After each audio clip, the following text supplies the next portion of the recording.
Hey, what's up? Welcome to the Sunday show. How is everybody doing? This week is going to be an interesting week. We're going to talk about rap all tonight. Usually we have these music episodes. We try to have one a month. I actually lost track of time, and I was trying to figure out when did I do the Wu-Tang episode, and it was 2 weeks ago. So this is going to be the rap topic for the month of May. Let's put it like that, since May starts tomorrow. So tonight we're going to talk about a lot of different stuff, but only really about two groups. Two of my favorite rap groups of all time: A Tribe Called Quest and the FUGEES. Now we're going to talk about the Tribe Called Quest. We're going to talk about the documentary. It's called Beats, Rhymes, and Life.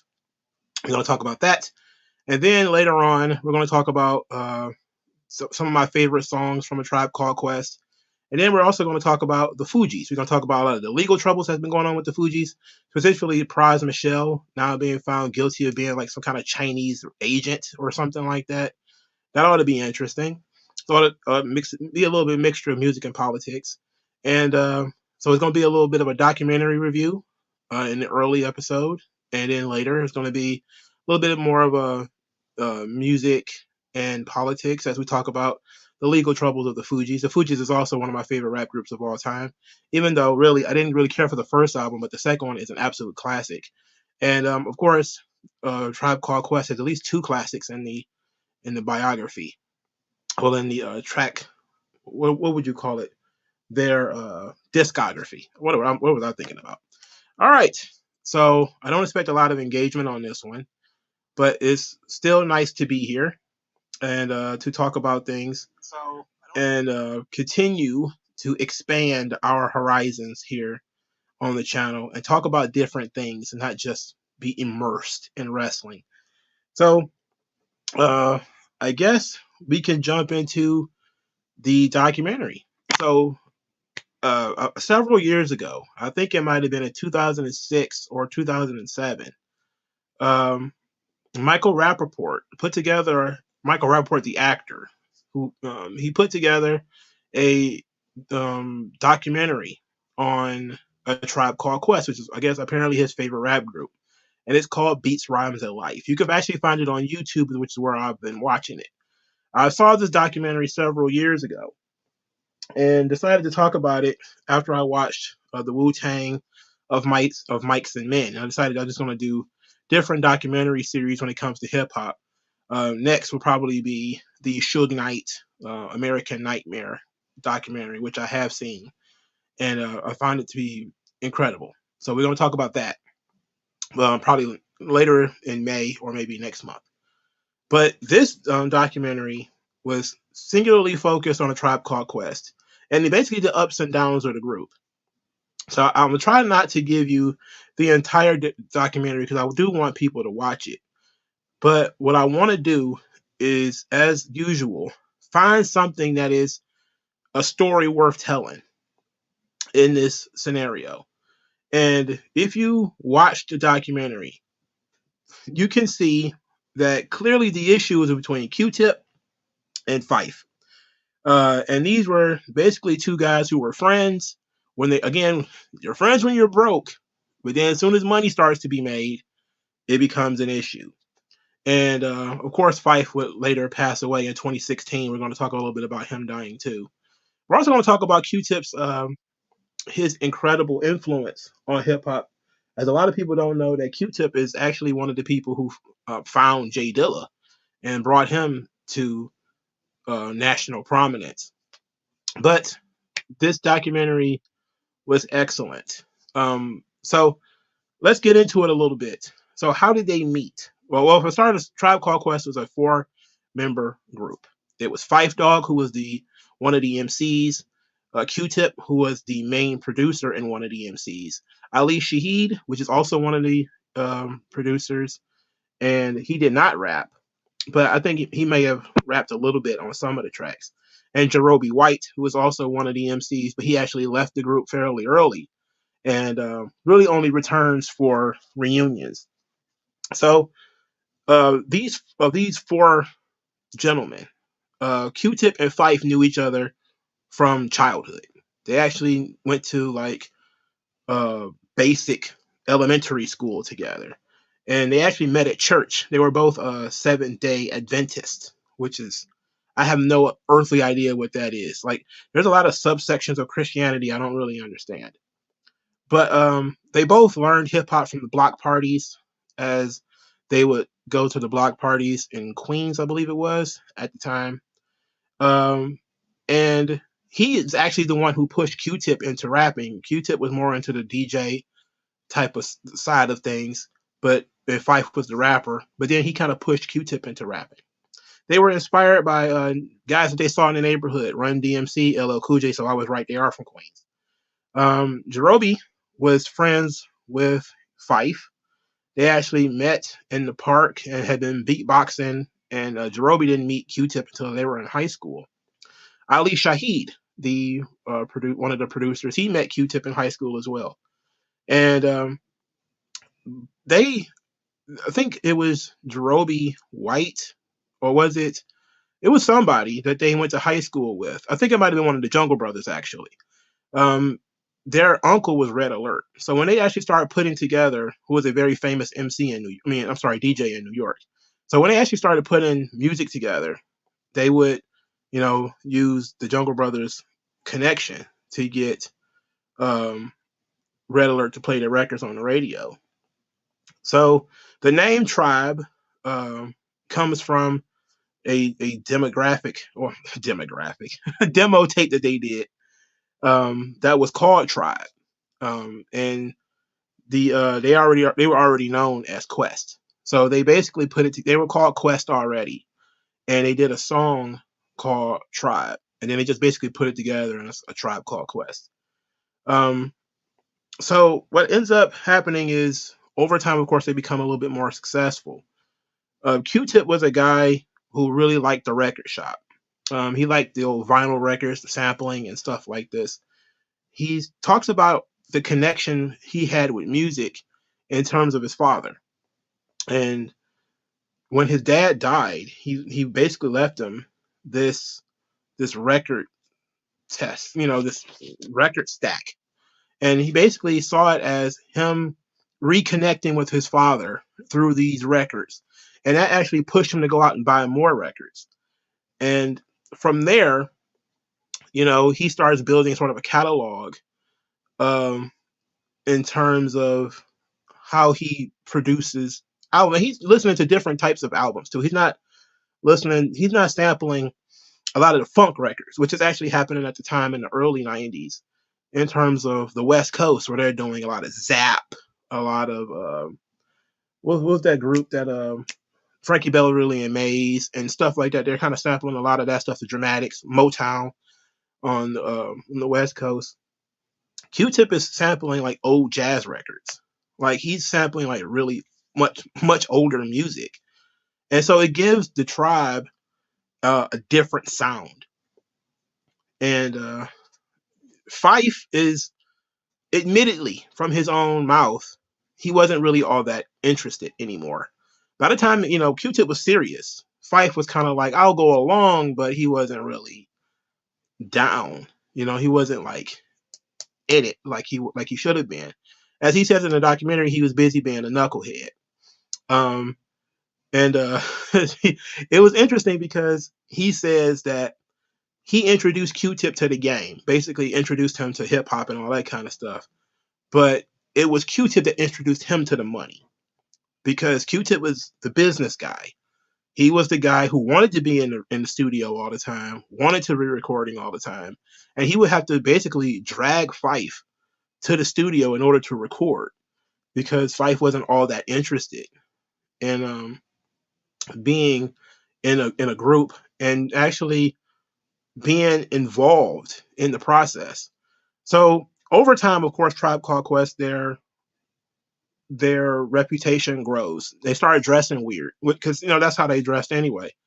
But if you look at the picture that I put up, you got Q-Tip in this ridiculous hat, this Raiden hat from Mortal Kombat, and that becomes sort of the look of Tribe Called Quest. They're quote unquote bohemians or whatever. And then the songs that they're making, they all sound weird. Like I Left My Wallet and El Segundo. which Q-Tip says come from him watching Sanford and Son. Then you've got these guys are wearing kente cloths and dashikis and all this kind of stuff. This becomes a regular thing when you're talking about backpack rap. You know, these backpackers, they always were super conscious, and they dressed strange, and they spoke weird, and it was very impressive that they were able to do what they were doing, dressed the way that they were at the time. But it was, of course, rap was a little bit more diverse in the early 90s. You could do, a Tribe Called Quest. Could you do it today? That would be the question. Most people probably wouldn't go for it today. But back then, people were a little bit more open to different styles. You could have Public Enemy and Tribe Called Quest and Snoop Dogg all at the same time. Maybe not so much in the late 90s, where that kind of stuff would have been stomped all over. But Bonita Applebum was like the first real hit that they put out there. And it actually inspired Pharrell. Pharrell, of the Neptunes. He talked about how he was obsessed with this song. And Angie Martinez really liked it too. And this became this, it grew beyond what Fife was prepared for. So Fife immediately in the documentary is basically talking about how he kind of lacked ambition in terms of wanting to be in the group. He wasn't really motivated. He was always into sports. Like him and Jerobi, they bonded over sports. They were, sports guys. They loved talking about sports and basketball especially. And their later part, or there's a specific part of the documentary where they basically just let Fife riff about basketball, And at this point in his life, since Tribe wasn't really touring anymore, they had pretty much broken up when this documentary was made. They showed Fife, being a recruiter for high school basketball teams, because that's what he wanted to do. And that's really what he loved doing. That's what he was passionate about. He wasn't really passionate about the group. That's very important. We will talk about it in a minute. So because of the way that Tribe Called Quest was carrying themselves, the way that they approached a lot of subjects, the way that they looked, they ended up getting sort of put together with De La Soul. And De La Soul, which is not my favorite group of all time, they come together and they form the Native Tongues. So Native Tongues end up being De La Soul, Tribe Called Quest, Chi Ali, Black Sheep, who is actually okay, Monet Love, Queen Latifah, Leaders of the New School, which is the group that Busta Rhymes comes from, the Jungle Brothers, Brand Nubian, and the Beat Nuts. And there's some other guys too, but that's just a lot of different people that are in sort of the Native Tongues group. Brand Nubian is okay.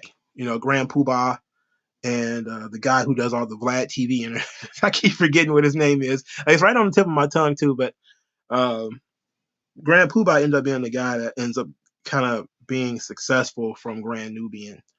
But their first album is okay, and the foundation is all right. Queen Latifah, of course, everybody knows who she is. Black Sheep probably didn't get enough. Lord Jamar, yep, that's exactly his name, Lord Jamar. The Beat Nuts is mostly known to me from the stuff they did with Big Pun in their late 90s, early 2000s. They did a lot of stuff with Big Pun. I think they're Puerto Ricans, if I remember correctly. So I know of the Beat Nuts, but I couldn't tell you like every song. I just know the stuff they did with Big Pun. No Escaping This, and they did Off the Books with Big Pun. I know that. So I can't really tell you nothing else about the Beat Nuts, but they're familiar to me. So Native Tongues ends up being a group, and they're not technically not a group. It's more of like a jam session where everybody is sort of brought together and they're feeding off of each other, which happens a lot in music where, similar acts group together and basically begin to sort of feed off of one another. So they started talking about Native Tongues in terms of it was about empowerment, it was about unity, it was about awareness, it was about identity. And Pharrell, who is from Virginia, he's kind of watching this sort of thing metastasize. And he's talking about, how expressive they were and how creative they were and how native tongues really inspired him, but it also inspired the Roots. Now, the Roots is one of my favorite rap groups of all time too. If you even want to consider it a group, it's more of a band. The Roots was a band, and it just has to happen to have like one or two rappers in it. And Black Thought and Questlove basically talk about in the documentary that it was the influence of native tongues that gave the Roots sort of the bravery to come out not as a rap group, but they came out as a band. I don't think I left out the Jungle Brothers, did I? Their names are on this paper. I shouldn't have left them out. No, because they was on here before Brand Nubian. I just have never really listened to the Jungle Brothers. So I if I feel like I forgot them, I shouldn't have, because DJ Red Alert, as you mentioned here, is pretty important when it comes to bringing all of these groups together. So their first album did okay. Bonita Applebaum ended up being a pretty big hit. Yeah, they were part of the Zulu Nation. Now, I kind of, with the reputation of the Zulu Nation today, I don't know if I would, but I don't think they knew this when the documentary was made. All the stuff that would come out about the Zulu Nation, but yeah, they were, because you can hear it in the music if you actually listen to it, that they were part and parcel to the Zulu Nation. They were actually pretty close with them. But the thing is, after the first album is pretty successful, Low End Theory happens. And let me tell you, like, as far as rap albums is concerned, I didn't hear Low End Theory until I was in my 20s already. So that means it was years after the album came out. The album came out in 1991. But I didn't hear it in like till after 2004. So maybe 2005, 2006. Legitimately a life-changing album. Like, it's legitimately like one of those things that if you sit down and listen to it and really like become a fan of music, it becomes, one of those things where it literally changes things. And so Q-Tip in the documentary is talking about wanting to create sort of, no, I'm sorry, it was Bob Power, who I think is one of their, he's not the engineer, he's like some kind of management at Jive, is calling the album basically the Sgt. Pepper of hip hop. So the Sgt. Pepper's, I think, was it Sgt. Pepper's Love Something? It's a Beatles album or something like that. So basically he's comparing those two. I listened to the Beatles quite a bit. I don't remember Sgt. Pepper jumping out at me, particularly as something that I really thought was necessary for you to hear as a person who was a fan of music. It doesn't mean that the Beatles suck or anything like that. It's just that sometimes people have different connections with these albums. I didn't really have a strong connection to the Sgt. Pepper album from the Beatles, but I did have a really strong reaction with the Low End Theory in terms of Tribe Called Quest.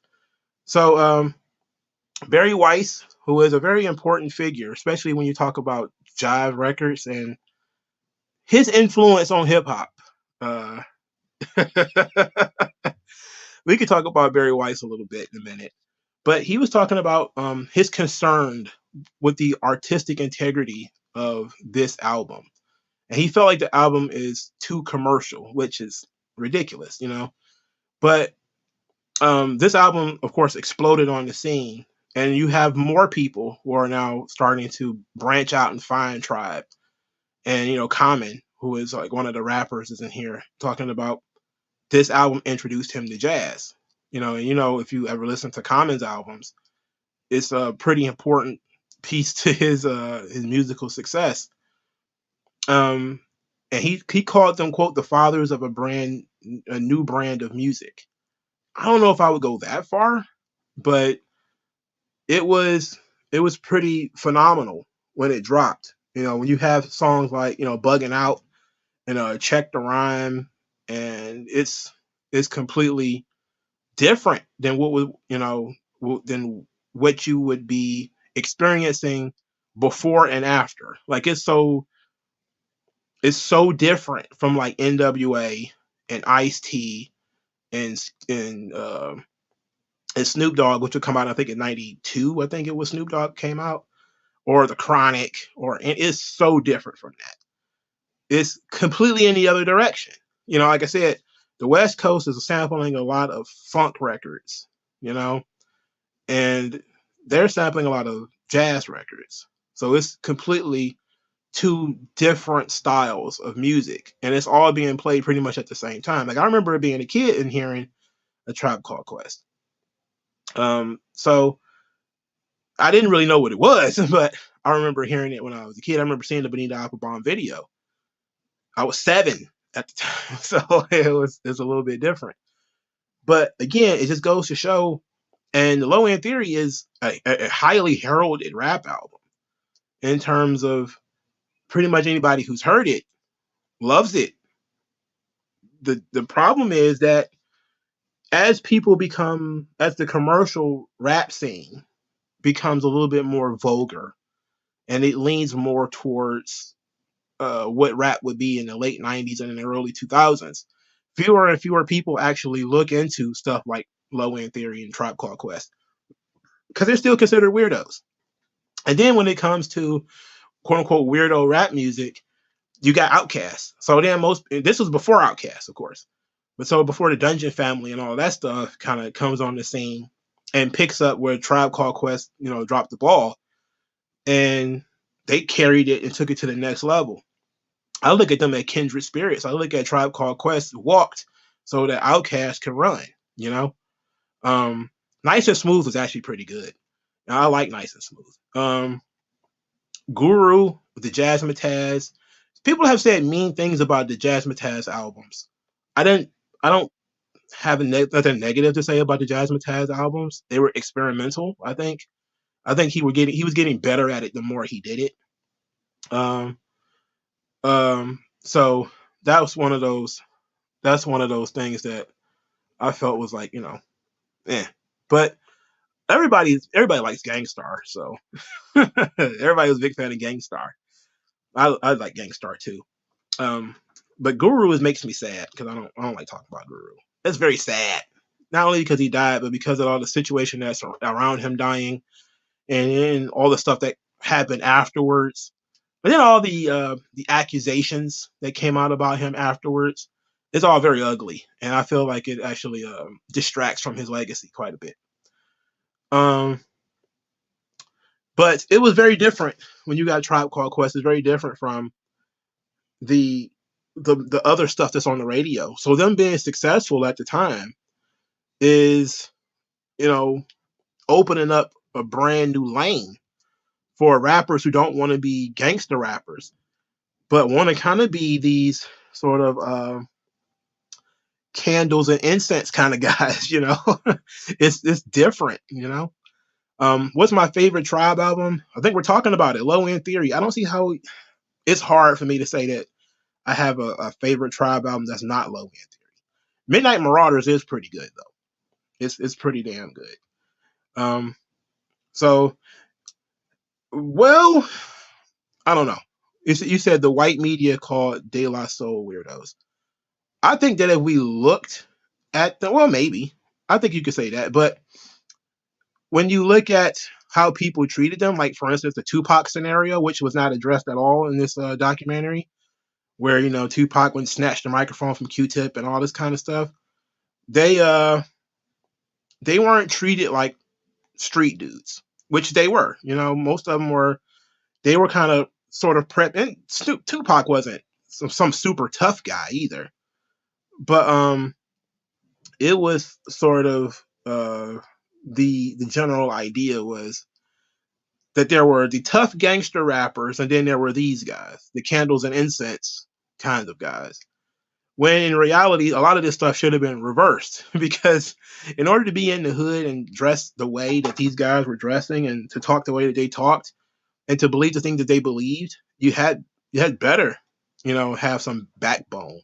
But you're not completely and totally wrong here with the white media creating gangster rap.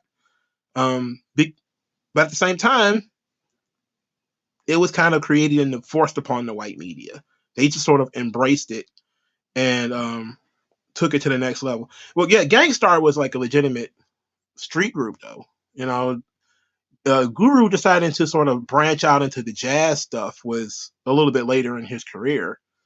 But I don't think anybody was questioning Gangstar until the Guru stuff came out well after he died. And that was in way into the, well, he died in like 2008 or something like that.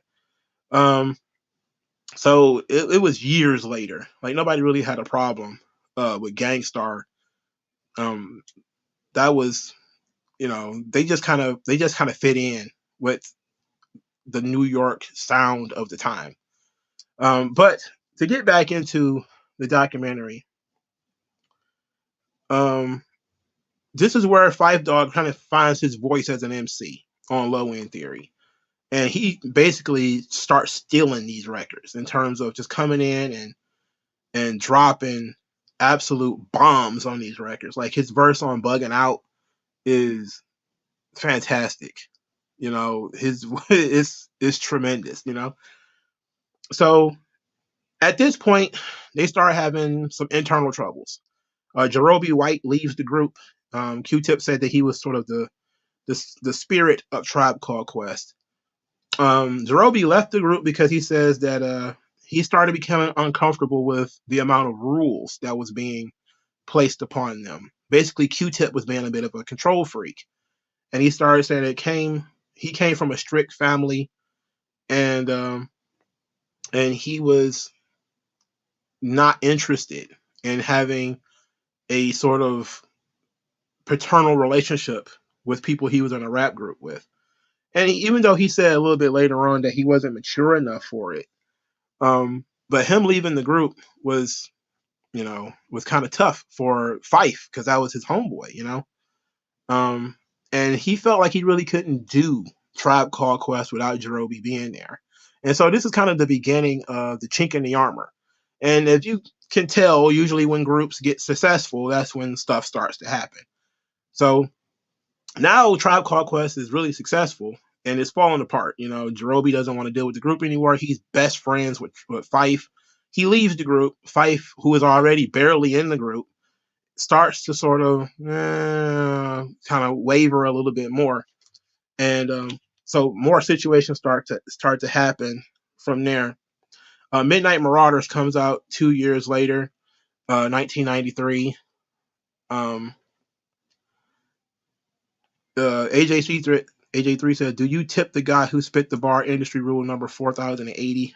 Regular fucking people are shady." I say that all the time, though. I say that all the time. Yeah, he was going by the second album. The second album was Low End Theory. He pretty much bounced at that point. So at this point, things are starting to they're having problems because of Midnight Marauders. Phife is having problems with Q-Tip because Q-Tip is a perfectionist and he is working tirelessly on the album and expecting other people to work just as hard as he's working. And it's not the case. Like, some people are not really perfectionists. They're willing to accept that they've done all that they can do. And Chris Lighty, who I don't know if a lot of y'all know who he is, but he was he was behind Murder Inc. and Irv Gotti and all that kind of stuff. But they was having problems with the Midnight Marauders album because Q-Tip kept trying to change the album. He kept working on it. And that was an interesting piece of business. And another interesting bit of Midnight Marauders that they mentioned here is that it literally came out the same day as Enter the 36 Chambers by Wu-Tang Clan. So that sucks for them because that means Cream and all that stuff was on the radio at the same time. But that just goes to show again the dichotomy that these guys were pretty popular, and then at the same time Wu-Tang was popular. So Midnight Marauders, it was still pretty good. The Electric Relaxation song ended up being the theme song for the Wayans brothers for their TV show that came out in the late 90s, early 2000s. Clap Your Hands is really good on there. Oh my God, which Busta Rhymes is awesome. Lyrics to Go, which is fantastic. The Steve Biko Stir It Up song is a big problem. Is a big issue. I'm sorry. Record is awesome too. Consequences from Chicago, so he wasn't really involved in this. So yeah, so Consequence he didn't really become a thing until I think around Kanye. He was like one of the main writers behind Kanye's albums. So he wasn't really a part of this yet. This is in the really, really, really early 90s. So it's like 93, 92.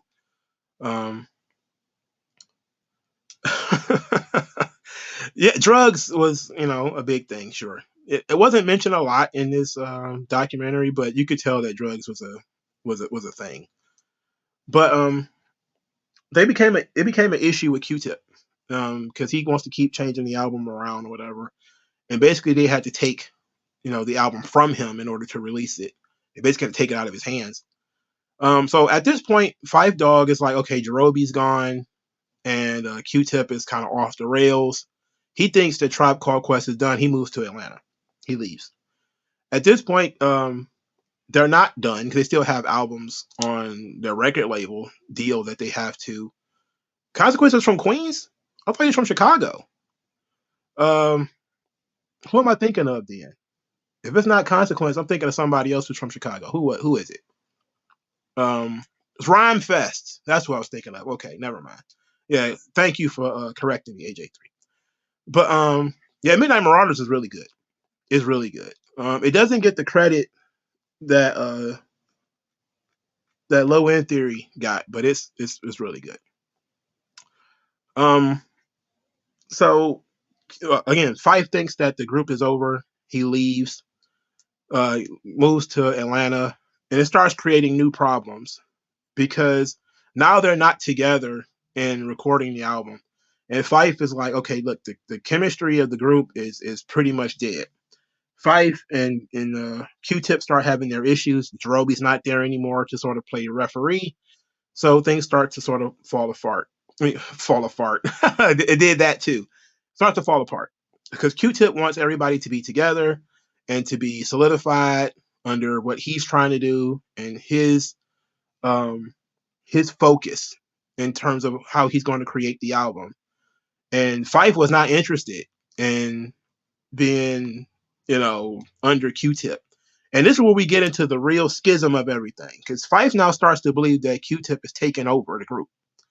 And he says it's becoming Q-Tip and a Tribe Called Quest. So he's getting really frustrated with Q-Tip and Q-Tip's control over the music and the albums and stuff like that. The weird thing about this is that, again, Phife is not that interested, not that ambitious. He's, by his own admission, being dragged to the studio because he doesn't want to do this stuff anymore, really. So Q-Tip, he basically gave Q-Tip control of the group. So basically saying we're going to do things on Q-Tip's time. So now Q-Tip is like, well, they're doing everything on my time. Then I'm going to, call everybody together and do the album, whatever. And now Phife is like, I don't like that. I'm not interested in that. And while as a grown man, of course, you're not interested in that. Like you're an adult male. You don't want, some other adult male telling you that you need to come and lay your verses down for this album or whatever. Nobody wants to deal with that. But at the same time, it had been this way.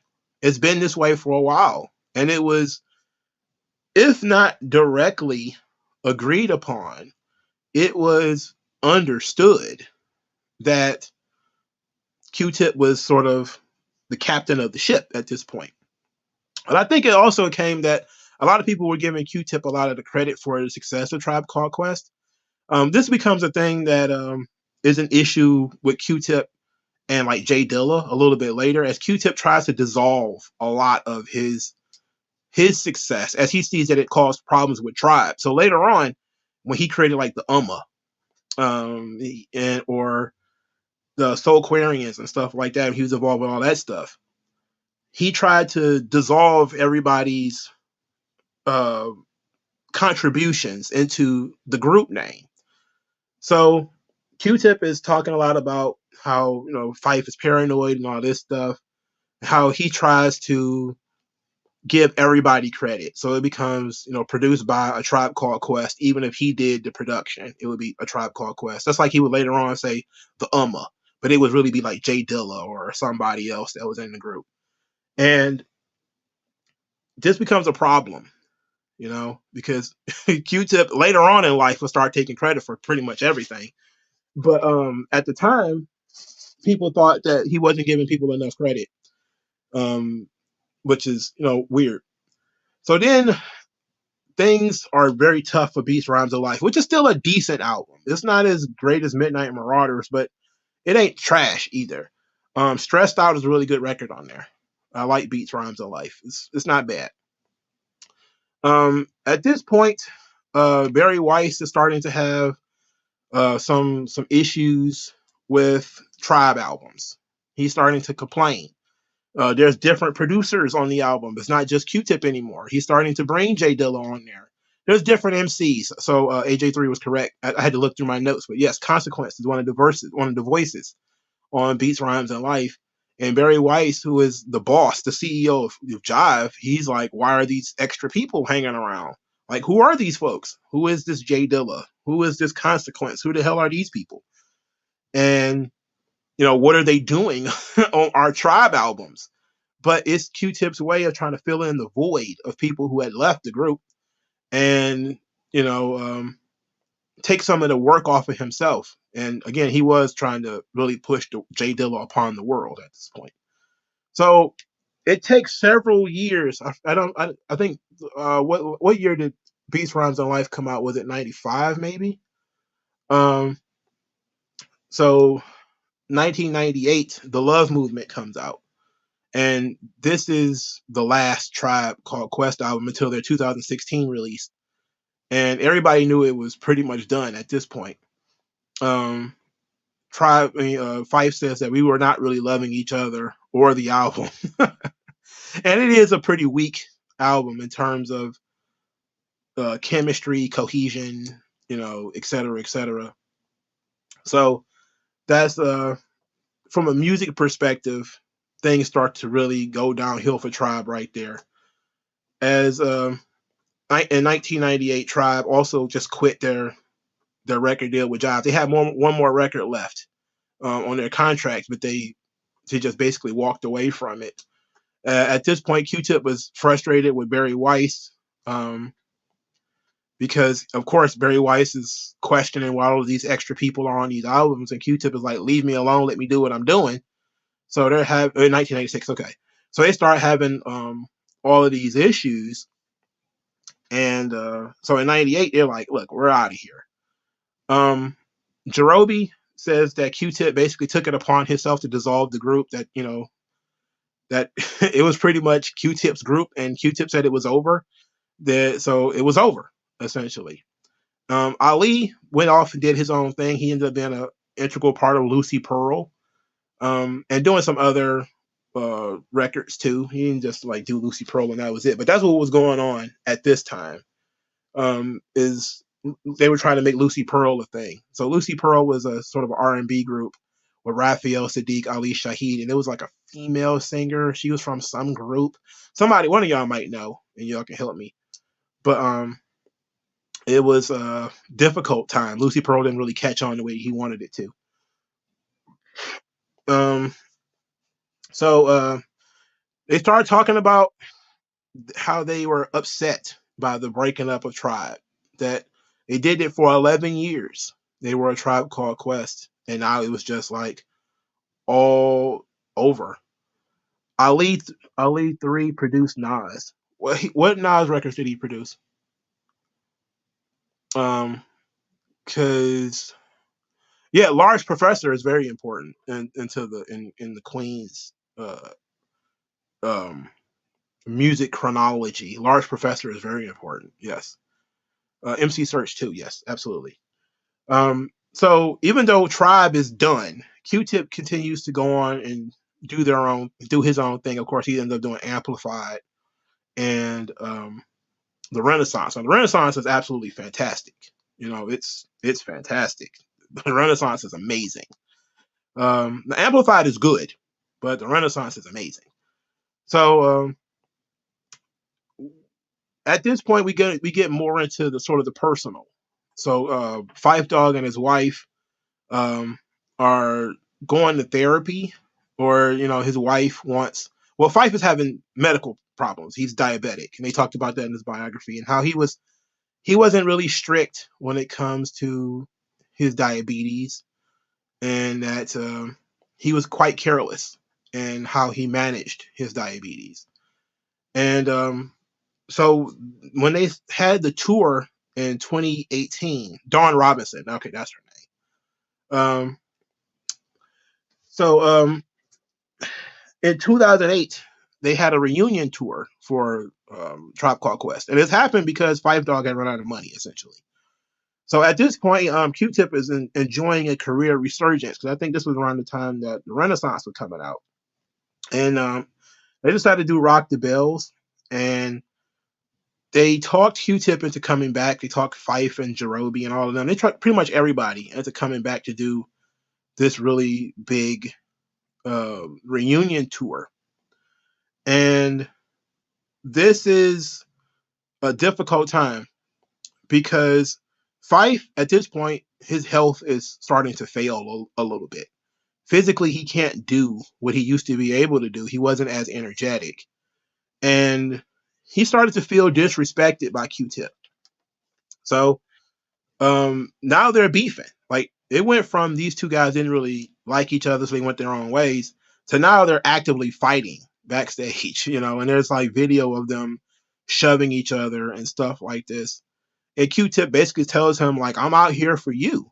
Like, I'm here. I don't have to be here. I'm here to help you. And that's kind of like rubbing it in Fife's face. Like, you're the one who need money, not me, which is fucked up. It's definitely fucked up. But it's true. Again, he was, after Tribe Called Quest, Q-Tip became more famous. He became far more famous after Tribe Called Quest than he was during it. Because he was starting to really help other people. He was integral in a lot of people's careers. And then he started making his own albums with Amplified and the Renaissance. So he starts really kind of creating his own lane. And he didn't really need Tribe Called Quest anymore. And Fife had done nothing else but Tribe Called Quest. He was, again, like I said, he had become a high school basketball recruiter. And that wasn't the same. It wasn't the same scenario. So it becomes this big issue, and De La Soul is there, and they're very disappointed in these guys because they're getting each other's faces, and they're shoving each other and stuff like that. And De La Soul is basically saying, like, I hope this is the last time they're working together, which is crazy. Like, when your friends are telling you that you're probably better off not working together and not being around each other, then yeah, it's kind of going down bad. They started getting into an argument about credit. And Q-Tip is like, I never had a problem with Fife. Fife had a problem with me. Fife was saying that Q-Tip was always throwing him under the bus, basically saying that the albums was becoming unfinished because Fife wasn't really up to par. He couldn't perform. He wasn't showing up. This kind of stuff. And he would get really amped about this and really get upset about it. And he also did not like that Q-Tip was constantly on his case about his diabetes and trying to get him to eat better, exercise, etc. And his frustration comes through quite a bit on the documentary, that he's like, basically like, you're not my daddy. Like, I was in a rap group with this guy. All of a sudden, he's trying to take over my life. He's trying to tell me where to be, how long I should be there, what I should eat, all this kind of stuff. And Q-Tip is saying basically that he thought he was trying to help, but since he is a control freak, he basically was giving orders. He wasn't making suggestions, which is, what you would do with a friend. He was basically trying to tell this man how to live his life. And that created a schism between the two of them. And they would probably, ended up having this sort of issue with the two of them.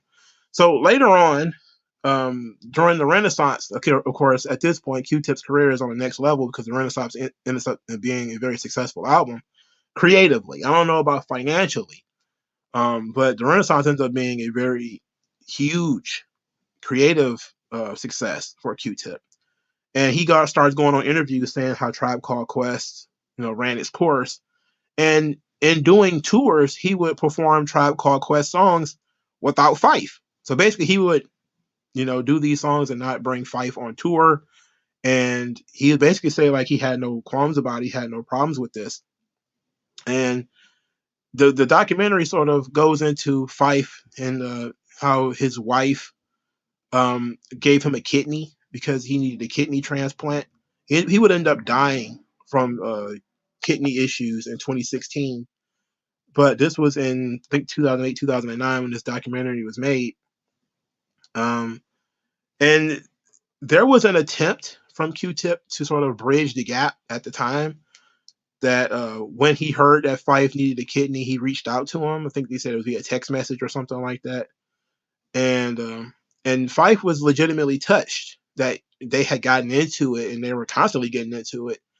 But Q-Tip still cared enough to send him a text message, And he says, like, look, he wasn't even expecting that. So it was pretty good. So in 1989, they signed like a 5-album deal with Jive. And that deal, they walked away from it in 98. So Tribe Called Quest still owed Jive 1 album when they quit. So that being said, after Fife died, they released their final album in 2016 called We Got It From Here. Now, Fife died of, I think I said kidney issues, because that was correct. Yeah, he didn't know that these were kidney problems. So this is from NPR. Fife Dog, founding member of Tribe Called Quest, dies at age 45, March 23rd, 2016. Says Malik I. Taylor, the rapper known as Fife Dog, who was a founding member of the seminal group of Tribe Called Quest, died Tuesday at the age of 45. His family said in a statement that Fife died as a result of complications from diabetes. NPR's Andrew Lemberg tells our newscast unit that Fife was one of the 2 main vocalists for A Tribe Called Quest and brought a lot of humor to the group. Quote, there was a lot of self-depreciating charm to Fife's lyrics. He was always making fun of his appearance, Andrew reports. He was a teen when he got together with his friends to form one of the most acclaimed rap groups in history. Last year marked the 25th anniversary of the group's first album, People's Instinctive Travels in the Paths of Rhythm. Fife and his bandmate Ali Shaheed Muhammad spoke with All Things Considered about the group's beginnings. And then they have an audio to the group. And it says, quote, A Tribe Called Quest immediately stood out. Their socially conscious lyrics and an Afrocentric visual style were in line with contemporaries like Public Enemy. But the vibe was different, loose, fun, with head-nodding beats pulled from sources far and wide. And Fife said, we pretty much were always into being ourselves. We didn't want to be like anyone else. So this was an interesting piece of business here, So it's very important that if you are friends with somebody and you guys do amazing things together, that you stay in contact with them,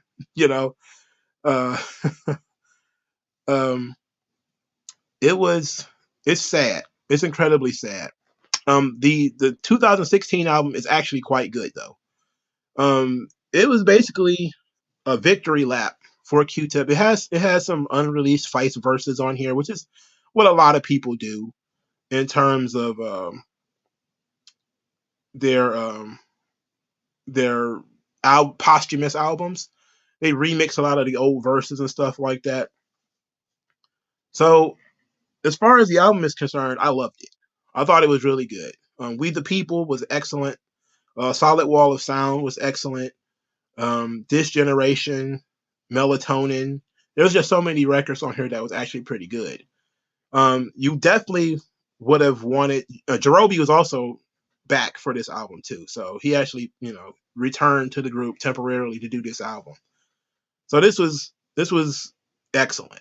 It was a nice little celebration of A Tribe Called Quest, and I enjoyed it. I thought it was really good. It sucks that it took for Fife to die before them to make another one, but they finally did get it out. And I think this was from Epic Records, from what it's looking like.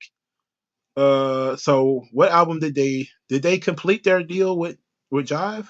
I think so, maybe. I thought they had one more record left with Jive when they left, but apparently they did it. James Earl Cash is giving a history lesson in the comment section. Because apparently he was very friendly with these gentlemen. So he says Paul C inspired Large Professor, and I think Q-Tip, although he was around the Jungle Brothers, and if you listen to the Warner Brothers album, you may hear the influence they had on TCQ. Large Professor I liked his production at the time. He was doing a very good job. I never heard of Paul C though, so you're introducing me to somebody different. I might have to look him up. You're doing something new here in terms of what we're talking about. Because I never heard of Paul C before. I thought Large Professor did all his own production. So that's new anyway. I can check out the link. You rhyming over Large Professor's beat. Okay, put it in the comment section, and I'll check it out. So Tribe Called Quest, another rap group that had a lot of internal problems. A lot of it because one member was a control freak and pretty much tried to control the life of the other members. But the thing is, when somebody is a perfectionist and a control freak or something like that, it's not just at best that they work alone, but it's also best to let them do what they do. Prince was another one who was pretty well known as being a control freak. Prince would just fire bands, just like get rid of them because he wanted his thing. Paul was inspired by Paul. Paul is Large Professor's real name. I didn't know that either. I didn't know what his real name was. But yeah. Q-Tip, very special, talented gentleman, the mastermind, the brainchild behind Tribe Called Quest. But it's not the same without everybody. Everybody brings something different in. Am I going to do Bone Thugs yet next? The thing is, I was actually going to do Suge Knight next, and Death Row. There's been so many documentaries put out on like Tupac that I really, which one do you actually do? Like Tupac Resurrection, some of the other ones that they put out there. I don't know. They're doing a Tupac docuseries right now about his mama. I'm like, man, I'll be here all day trying to pull sources on Tupac, or Death Row Records. But I've read books on Tupac already. I haven't read a book on Tribe Called Quest, but I've read a lot of interviews and stuff like that about, their creative process and, stuff like that. And a lot of it kind of matches what they were talking about in the discography anyway. And I read the documentary, and I read the book Dilla Time, which is by Dan Charnas. And there's quite a bit in here about Q-Tip and how he took control of Jay Dilla's career early too. And it was a similar situation with Jay Dilla, and and how he had to sort of confront Q-Tip in order to get Q-Tip to back off, that he was so controlling that basically he dragged Jay Dilla everywhere with him and was introducing him to different people, getting him, his first record contracts and stuff like that, getting him his first exposure. But it was a situation where Q-Tip had an idea, he would just pull everybody else into it. It was similar to a lot to what RZA used to do with the Wu-Tang Clan, where he would have like this crazy idea, and then he was to start pulling other people into it. Like he wanted to do Grave Diggers or Wu-Tang Killer Bees or whatever the fuck. And then he just started pulling other people into it.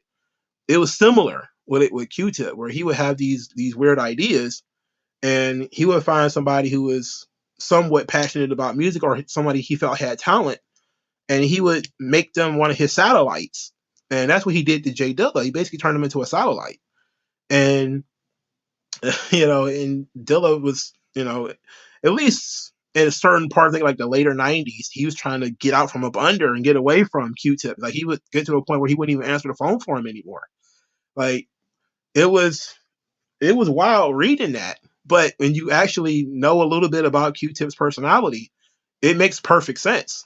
It makes perfect sense.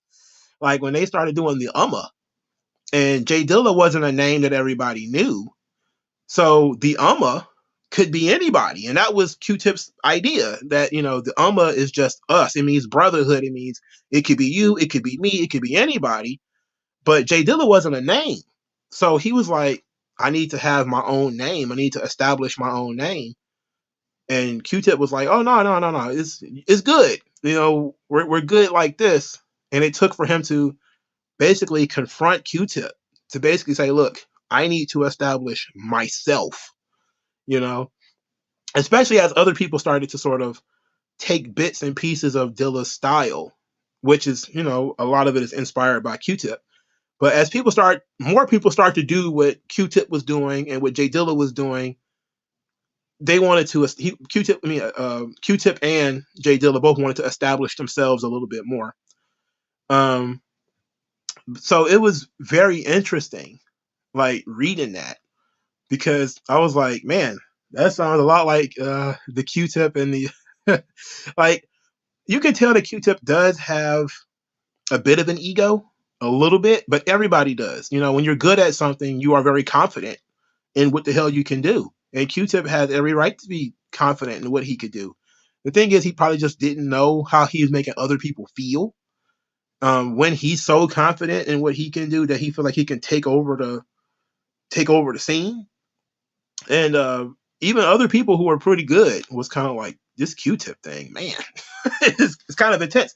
But that's how Dr. Dre works too, And the one time Dr. Dre actually didn't have control of the scene, it was with Tupac.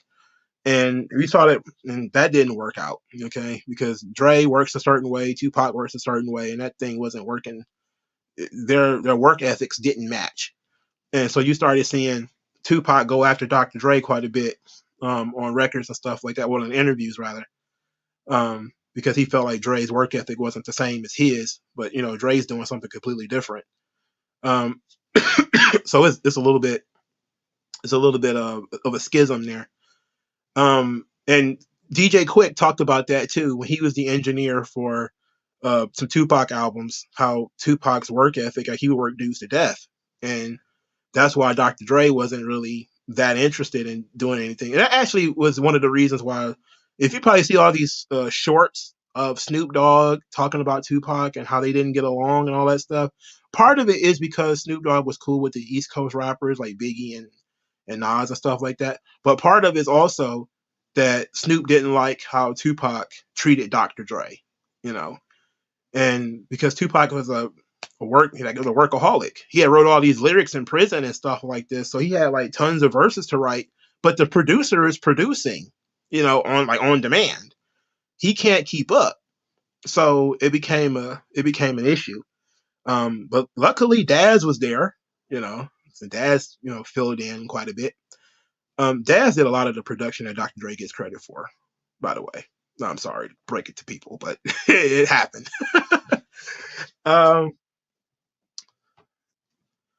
Let's see. James Earl Cash says, I think he felt that way because in the business, you can't depend on anyone. You have to know your stuff. Yes, absolutely. You have to be on top of it. And I think that Q-Tip was very on top of his peers. So imagine being somebody he's trying to groom into, the business like he was with Jay Dilla. He was probably all over him, just all this. I can't imagine. But if he wants you to succeed, he's going to be on top of it, So that was great. He went through that Kamal the Abstract time too. Now that wasn't terrible, but it was clearly him experimenting with something different, um, which was interesting. You know, it was interesting. But Q-Tip was basically the RZA of Tribe Called Quest. He was the spiritual leader, I guess you could say, the guy who created the sound. He was the guy who would, make sure everybody laid their verses down and tried to keep everybody together. But as usual, when you're the central figure in a group, people start to resent that. They start to not like it because you are basically leading and people don't like to be led. You're telling people what to do and they don't want to do that stuff, you know. They just, or you're taking things in a direction they don't want to go in, or things that they're not interested in. And that ends up becoming a big problem in groups too. It's typically when one person becomes very successful, either by themselves or basically they're pinpointed as being the most successful person in the group, and ends up taking a different direction. AJ3 says Warren G also produced and wrote The Chronic, but they kicked him out. It was on the G Funk documentary on YouTube.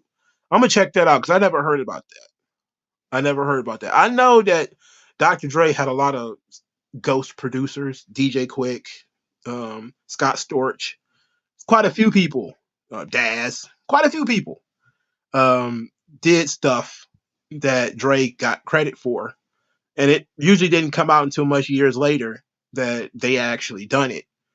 But RZA, it happened with RZA too. Like True Master and a lot of those guys were not given a lot of credit for the stuff they were doing for with the Wu-Tang Clan and stuff like that. They were basically the beat makers, and that's what they say. That's when they started separating producers and beat makers. You're a beat maker when you're literally adding the drums to the track, and you're the one sampling the record and adding the drums and all this kind of stuff. You're the producer when you show up afterwards and you change this and you change that. You change the arrangements, and then that's the producer. So most people don't really understand the beat maker and the producer being two different people is common, but just like the performer and the writer are not always two different people. Not always the same person. The Milli Vanilli effect, somewhat yes, but it's the thing about Milli Vanilli is they lied. They weren't really singing, and they didn't really write the songs. Sometimes these guys really do write their own lyrics, or the producer might begin the beat and then they'll pass it on to somebody else. For instance, a lot of people don't know this, but Dilla's Donuts album, he didn't make that album. He made like the spinal structure of the album, and then somebody else came in and stretched things here and there because he was sick at the time. So he didn't sit down and produce Donuts in its totality. He was, he made the beats that's on there. Like, don't get me wrong, he made that stuff, but they were shorter songs that other people stretched out because they were the ones actively working on it. And so it was a different thing that they had to deal with. And you're absolutely right. RZA and Q-Tip were exactly the same in that they understood the business part, and then they were on top of the business part, while everybody else was kind of enjoying the fruits. When we talked about the Wu-Tang, you had RZA was the one who learned about licensing and how he could spread the brand around. He was the one expanding the brand. Everybody else is basically like, I want to do my album, and then they do the album, then they go on tour or whatever. He was expanding the brand. So when he starts making more money, he starts taking more control. Everybody's looking at him like, what the fuck is this nigga doing? Like, what's this? Why is this happening? Like, why is this guy in control of everything already? Why he got so much money? Why did everybody think he the leader? Why is he telling me what to do? Why is he telling me where to go? It's all this stuff. When in reality, this person's just on top of it, and that happens when you're the business guy behind a group. If you end up being the guy who tries to rodeo everybody, and then people don't respond well to that, you can look at the of Mike's and Men. You can see Ghostface was not with it. He was not with it. It was cool when he was broke because he don't know what the hell he's doing. So he's like, I'm trying to figure it out. But once he get like 30, something like that, and he's been in the business for a long time, nah, forget it. You know, you're not about to tell me what to do anymore. And then they go start doing their own thing. But it's unfortunate. Now, in terms of Bone, I will have to do Bone Thugs and Harmony is my favorite rap group, without a doubt. Nobody has ever did like a lovingly put together documentary on Bone Thugs and Harmony. But the story it's been pieced together by plenty of interviews and disc records and stuff they put out on each other. I could probably do a Bone one, you know, without a documentary. You know, I could probably do one on them. So it was good, but you learn that egos become a problem too. You know, egos become a thing in rap groups, especially when the group gets successful. Egos start to make a play. Everybody don't want it the same. You know, some people want to enjoy the fruits a little bit more and all this kind of stuff. You know, yeah, the stuff on Bone is crazy. Like Bone was at each other's throats in '98. You know, like they got dragged into doing more stuff together than they really wanted to do, and they still get dragged into doing more stuff together than they really want to do. But it ends up being a new drama every couple of years. I'm surprised it's been very quiet on the Bone front so far, because usually somebody even jumped out the window and said somebody else is some some crazy shit for a while now. Like when Flesh just out and out attacked Crazy for like no reason. I was like, what the fuck was that about? But it was just weird stuff happening. But yeah, a lot of it is what James Earl Cash is talking about, is drugs and egos, you know. And sometimes it's like dudes go to jail or dudes get into some kind of financial trouble. Like in Wu-Tang, there was dudes getting into financial trouble, and you know, a lot of them like needed money, and so they were like, it's not right that RZA was so rich. In Tribe, it was, you know, Fife fell into financial trouble due to his medical problems, and he was starting to rely a little bit on Q-Tip, and Q-Tip kind of took control of that situation. It was, you know, not advising, but basically barking orders and stuff like that. And dudes was like, fuck you, I'm not doing this. You know, I'm not doing this shit. But it's usually the second album that does it. Like, that's one thing that is almost universal, is the second album usually breaks it. Because that's when people started really feeling it.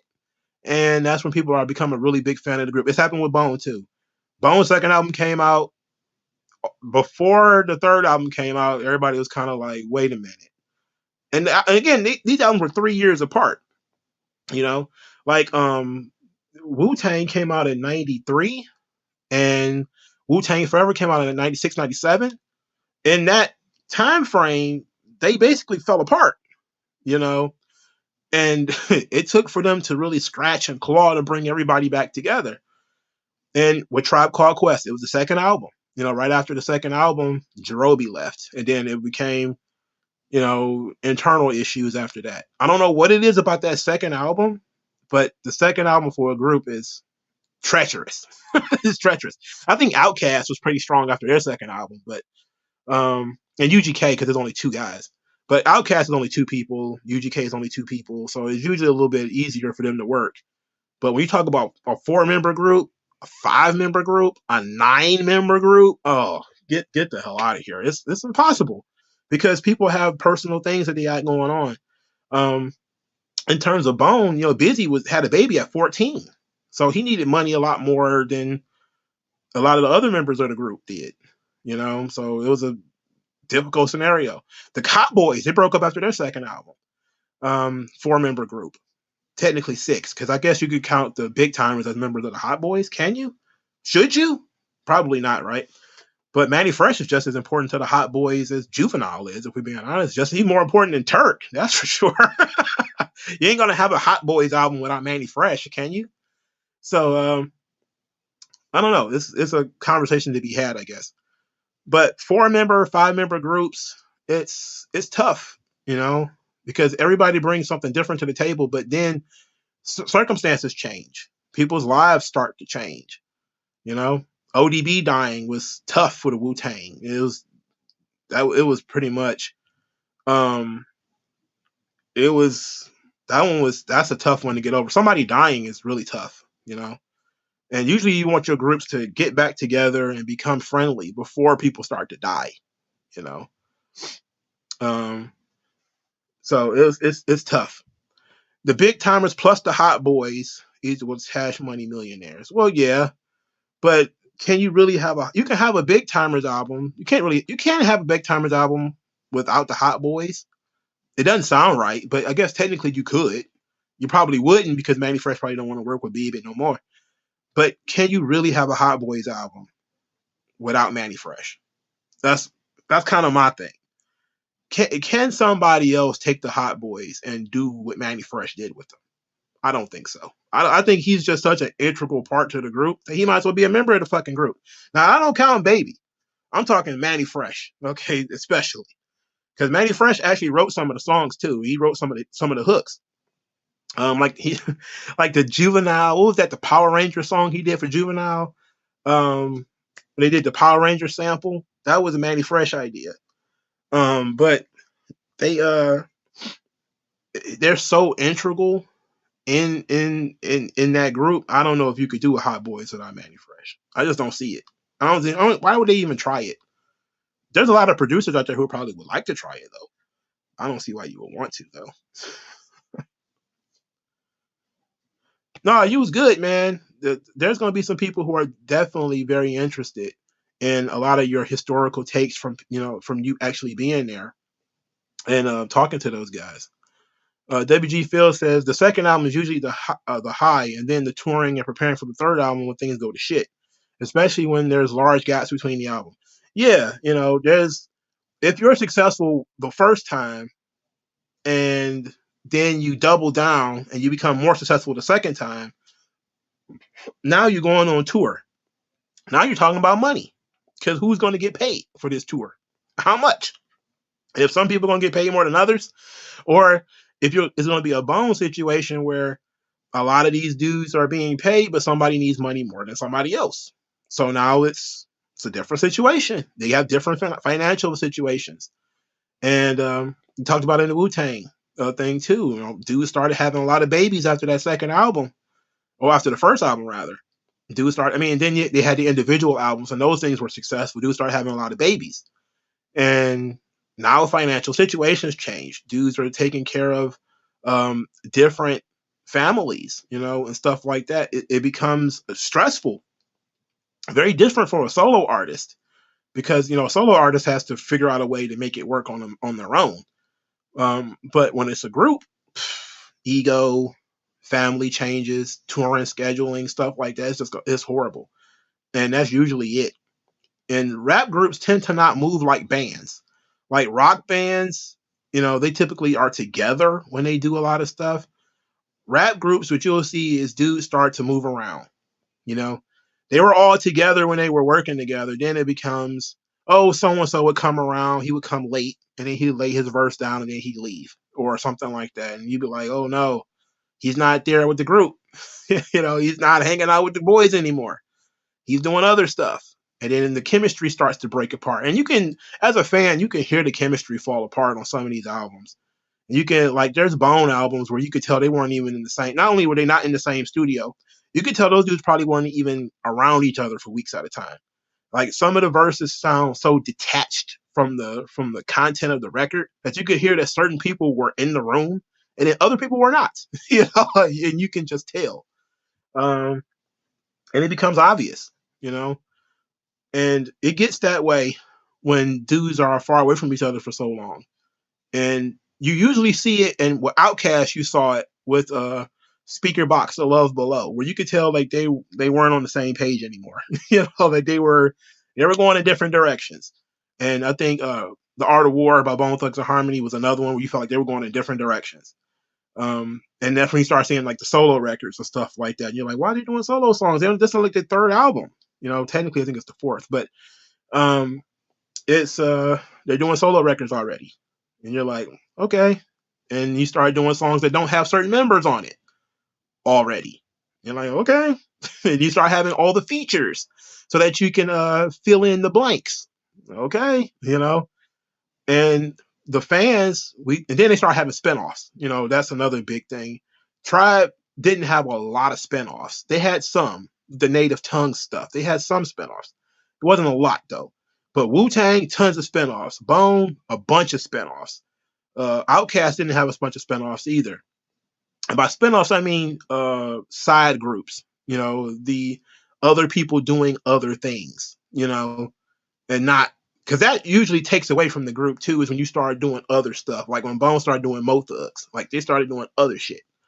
RZA starts doing Killer Bees. He starts who is the Killer Priest and all that kind of stuff he's doing over here. It's completely different from Wu-Tang.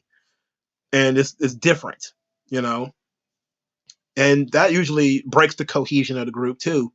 Because now certain people are like, oh, you're just doing your own thing. You're making your own money. Okay, I want to do my own thing, make my own money too. And so now you're late to the studio. You're showing up when you feel like it. You want to do solo songs on tour and shit like this. There was a lot of that with a certain rap group. Dudes want to do their own solo shit. Michael Jackson did that to his brothers, right? He will only go on tour if he could do solo records. Like what the okay. You're Michael Jackson though, so go ahead and do it. But people felt bad about it. It creates tension. And it creates tension in blood brothers. Like I've been spending a couple of days just looking at the Jermaine Jackson, Michael Jackson beef. Like Jermaine wrote a diss record for his own little brother. That's sick. You a sick Negro. But Mike was big leaguing him. So what can you do? What can you do? He was frustrated. So you just kind of sit back and be like, it's fucked up as it is. Groups don't work. It's not working. When Michael took off and they kept trying to grab his coattails, like, little brother, let's go on tour with you. Come on tour with us. He's like, no. I'm doing things. I don't have time for this shit. And it's a different ball game, man. And it's tough because those dudes are brothers. Like raised in the same house brothers, not, brothers by separate mothers and all that kind of shit. Like those dudes are like blood fucking brothers. Like without all the surgery, Mike looks just like them. And they started going after each other. And it was a lot of the personal shit too. Like Jermaine fucking Randy's girlfriend and all kind of other kind of trash that was going on too. But there was a lot of stuff that was but like the groups, the money fucks it up every single time. The money fucks it up every single time. Every time. WG Phil says Mike had every right to do solo songs, carried that band for almost 20 years. Yeah, I mean, and he knew it. And he knew the only reason they even wanted to continue doing stuff is because he was involved in it. He knew that they can make a big money just following him around. And I don't see why he just didn't let him, let his brothers open up for him or something like that. And just kind of let it roll off his back, which probably wouldn't have been too bad. But he probably just didn't want to be around them because they were toxic. The Jacksons is a toxic situation. Like the entire family is toxic as fuck. He probably just didn't want to be around the motherfuckers, to be quite honest. They all weird in their own way. But then they doing personal shit, like I said, like the stuff Jermaine pulled. It's like, come on, I don't want to be around that fucking guy either. So you probably just needed a break from the niggas. It's just like, I'm tired of you niggas. Like, get out of here. It's beat it, But I felt like it was kind of over after Jermaine did a diss record. Like, come on, dog. Why would you even do that? Why would you do that? When the diss records start coming out and the interviews start coming out where dudes are attacking each other, that's how you know the group is over. And because sometimes people will try to make an excuse You know, Bone did that for years. They would be like, "Oh no, Bone ain't broken up. It's just yada yada yada's going on right now." And then they sign a record deal that don't include Busy, and Busy's like, "Wait a minute," and then everybody else is like, dog, explain yourself." uh, can't explain myself. Can't explain it. You know, whatever. And then of course, it's a situation where sometimes guys can't get signed or can't get a tour or whatever without somebody else. That was the issue with Tribe. Like, who the hell wants to see just Jerobi and Fife? Okay, everybody wants Q-Tip to be there, and then that gives him hand over the group, you know, because now he's got control. That was a Bone thing too, you know. Sometimes they couldn't get paid until they had all 5 members. You know, they had to take pay cuts because, you know, 3 guys would show up, 2 guys would show up. It'd just be fucking Crazy and Wish sometimes, or Crazy and Lazy and all that kind of. Well, Wish was always there, but maybe Crazy, Lazy, and Wish, and that would be it. You know, and that would affect the finances of the group, and it would affect the finances of the boys and the other people in the group. And then you have to you apply pressure, because then it would be a situation on who gets the money. You know, if you need me to sign the contract in order to get paid, I want some extra. You know, that's that selfish shit. That stuff starts to happen. You know, you start big leaguing dudes, and that's not it's fair sometimes. But other times it's not that fair. It's not that fair. But was it Jermaine Mike beef due to Whitney? I don't know, but I do know that part of it was Jermaine and the Jacksons wanting to go on tour with Michael and Michael not responding to them. That was part of it. And if you listen to the Jermaine diss record, which I did, the song is all about how Mike is selfish, you know, and Mike only cares about himself and all that kind of stuff. And it seems like, again, they just wanted to ride his coattails, and he was like, "Nope, we're not doing it. We're not playing that game," and wasn't answering the phone for him or anything like that. And of course, it got Janet stopped answering the phone for him too, but that was like a couple of years later, though. When Janet stopped speaking to him, you know things were bad. But they were doing a lot of weird stuff. You know, LaToya was coming out, doing interviews, talking too much, and you know, it was bad. It was like a lot of ugly shit at the time. But I just can't believe he did a diss record though. Like, that's stupefied me. I was like, what would possess you to do that? You know, like, and you're the older brother. It'd have been one thing if the younger brother had dissed the older brother, and then you had to go and be like, "Look, man, what the fuck you doing?" But you're the older brother, and you're making diss records. That's nutty. It's crazy. Sold your records off of dissing your brother, and he wrote like a book or something like that too that Mike had pulled.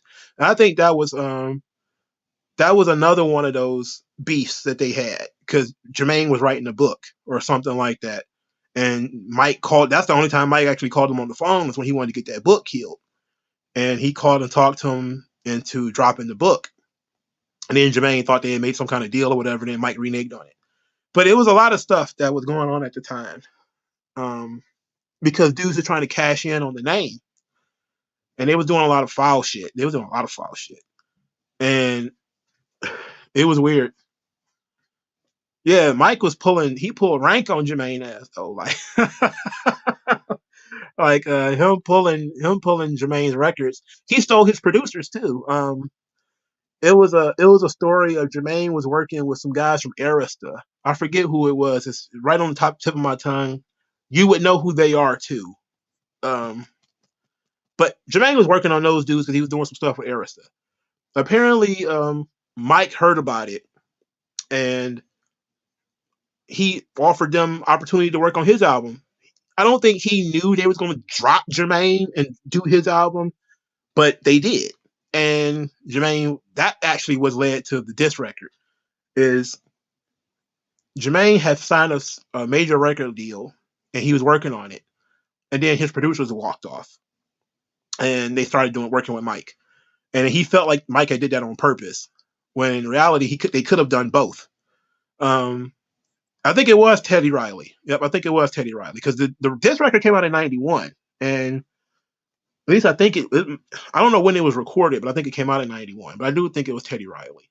Now that I think about it, I should probably look that up. But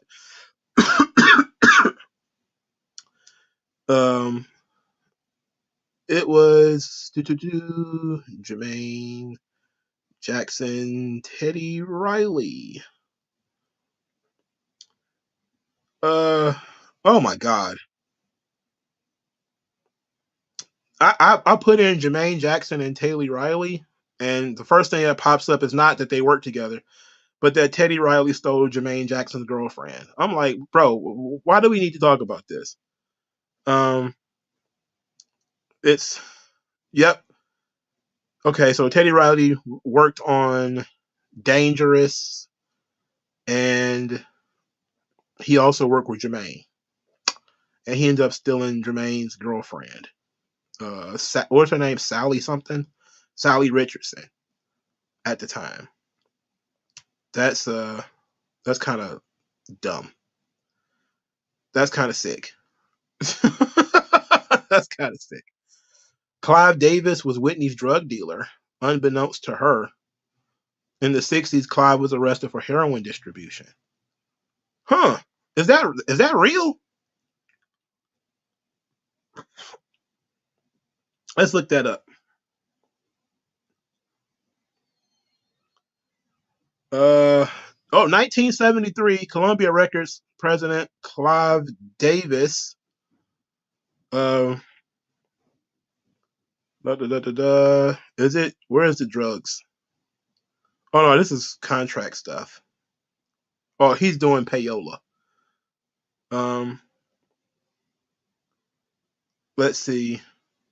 Oh, yep, here it is. New York Times. Clive J. Davis says drug charges shake the record industry. Oh shit, it's one of those things I got to pay to look at. But it seems that James Earl Cash is the drugola scandal. Holy shit, it's from 1973. I need to look this up. We might have to talk about this one next week or something like that.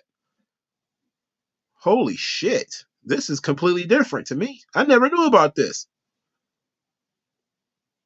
This rules. Somebody need to write a book or something like this on this shit. That's crazy. That's crazy. James Earl Cash learned about this from his publisher. It's crazy how these dudes are able to cover this shit up. Like, this is definitely something that would have been known if he was like black. If I hate to put it that way, but if a black record executive had gotten arrested for doing anything with drugs, people would have known about it. I said we was gonna talk about Barry Weiss a little bit, right? So Barry Weiss was the guy. I did an article on my blogspot, which I may actually start. I might boot my blogspot back up because I want to post some of my stories on there. But Barry Weiss got into a conversation with Too Short. Now this is an interesting scenario because Too Short had done some songs like The Ghetto. You know, he wanted to do more sort of socially conscious West Coast rap stuff, you know? And Barry Weiss talked him out of it. Basically told him, if you do the nastiest, raunchiest album that you can do, because those things sell, I will let you do your socially conscious records. And basically, so Too Short went and made, you know, one of the nastiest, raunchiest albums he could. I forget what it's called. I'm not a big Too Short guy. But he did the record for Jive, thinking that Jive was going to let him do his conscious album. And it didn't happen. He just never got that album made. And he felt like, you know, the white Jewish record executives had manipulated him. And they talked him into doing this really raunchy and disgusting album. I'm about to look it up right now, as a matter of fact. Because I talked about it on my blog spot. It's called Showbiz. It's Showbiz Central. Showbiz Central. .wordpress.com. I'm gonna post a link when I start putting stuff back up. There's gonna be a lot of old articles that I wrote, music reviews and stuff like that. A lot of this shit is like super, super old.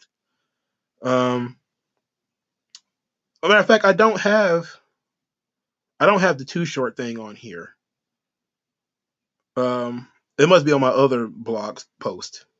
I had two blogs running at the same time essentially, and I quit one of them because one of them was more of a political blog, and this is back when I was kind of a socialist, kind of, not completely, but kind of a socialist. And back in 2008, I'll post it so y'all can read it if you want to. But you can have fun with that about me actually thinking that certain things actually worked, which is not the case. All right, so this is from March 16th, 2012. It says, this is what I wrote. I am just now seeing this interview conducted by hiphopdx.com and Too Short. It creates a hell of a predicament and honestly forces me to confront. In the interview, Too Short tells how Jive Record CEO Barry Weiss promised to back a politically conscious Too Short record in exchange for an extremely raunchy album. Short put the whole situation into context. Hip hop was moving away from the conscious content of the 80s to the explicit material of the 90s. Short is known today for his outlandish persona glorifying pimpdom and limiting his vocabulary to bitch, dick, ass, and pussy for the most part. However, Too Short's first major hit was The Ghetto, a track about, well, the ghetto. Over his career, Short managed to sprinkle more conscious material in his albums, apparently much to the chagrin of Jive Records.